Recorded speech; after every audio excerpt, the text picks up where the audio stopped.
کہتے ہیں ہمارا ماموں جی ہمارے بھی ہیں، لیکن ہم آپ کا ماموں اس لیے کہتے ہیں کہ نبی اسلام کی نسبت کی وجہ سے 30 سے زیادہ ماموں بنتے ہیں امت کے.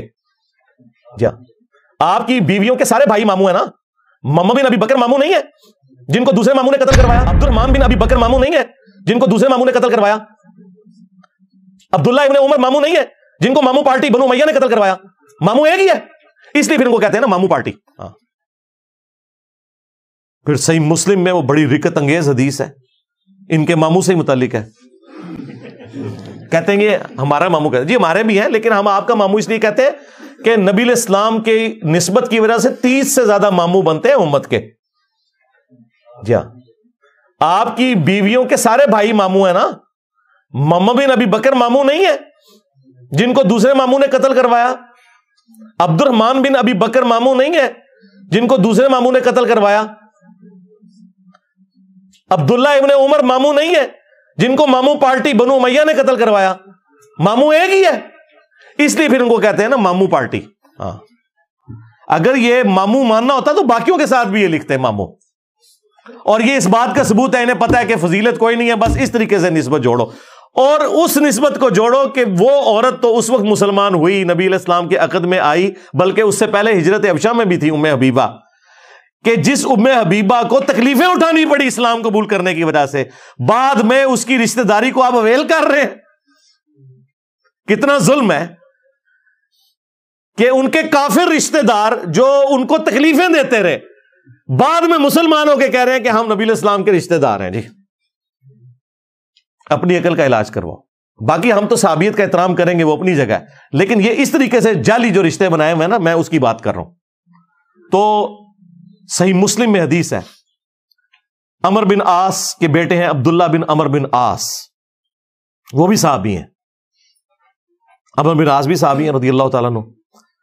تو عبداللہ بن عمر بن عاص خانہ کعبہ کے سائے میں بیٹھے ہوئے تھے، اتنے میں ایک شخص آیا، عبد الرحمان بن عبد رب کعبہ. وہ شخص بیٹھ گیا تو عبداللہ بن عمر بن عاص وہاں پہ اطاعت امیر کے اوپر کوئی حدیث بیان کر رہے تھے کعبے کے سائے میں بیٹھ کے. تو وہ ساری گفتگو سننے کے بعد وہ تابعی کہنے لگا کہ حضرت یہ بات آپ نے خود رسول اللہ سے سنی ہے کہ اطاعت امیر کرنی ہے، خواہ جو مرضی ہو، خواہ ناک کٹا ایک حبشی بھی تم پہ مقرر کر دیا جائے؟ تو انہوں نے کہا کہ ہاں ایسا ہی ہے. تو ان کا کہ اگر یہی بات ہے تو اس وقت جو ہمارے امیر ہیں، آپ کے چچا کا لڑکا جو ہمارا امیر ہے اس وقت، معاویہ ابن ابی سفیان، وہ تو ہمیں حکم دیتے ہیں کہ ہم لوگوں کو ناحق قتل کریں اور لوگوں کا مال حرام طریقے سے لوٹیں. اور قرآن میں اللہ تعالیٰ فرماتا ہے سورہ النساء کی آیت نمبر 29 کے اندر، اے ایمان والو ایک دوسرے کا مال ناحق طریقے سے ہڑپ مت کرو اور بعد میں جا کے ایک دوسرے کو ناحق قتل نہ کرو. اب آپ ہمیں بتائیں کہ ہم اللہ کی بات مانیں یا آپ کے چچا کے لڑکے معاویہ کی بات مانیں جو کہ امیر ہے، اور آپ ہمیں کہہ رہے ہیں اطاعت امیر کرنی ہے. اب اتنا بڑا چھکا ایک تابعی مار رہا ہے.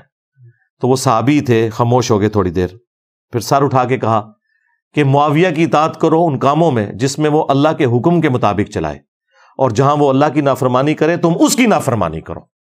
اور آندھا کے بعد انجینئر کی ساری ویڈیوز اپنے لیپ ٹاپ سے ڈیلیٹ کر دو. یہ آج کے ڈیٹ میں اس میں ایڈ کرنا ہے، کیونکہ اس طرح کی حدیثیں تو میں ہی بیان کرتا ہوں نا.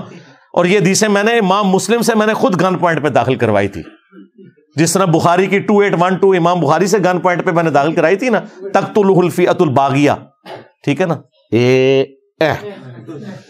اہل حدیث. یہ میں جوک کے طور پہ بات کر رہا ہوں.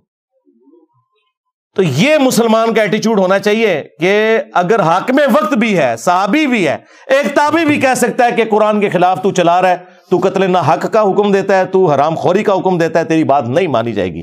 تیرا مرتبہ اپنی جگہ ٹھیک ہے، مرتبے کا تعلق اللہ اور بندے کا ہے، مخلوق کے ساتھ کسی مرتبے کا کوئی لینا دینا نہیں بھائی. مخلوق نے تو اطاعت کرنی ہے اللہ کی اور اس کے رسول کی عز وجل و صلی اللہ علیہ وآلہ وسلم.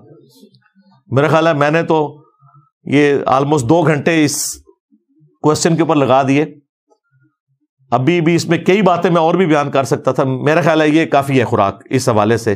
انشاءاللہ تمام مفتی اکرام کو اس حوالے سے صبر آ جائے گا انشاءاللہ تعالی. صلو علی محمد و آل محمد.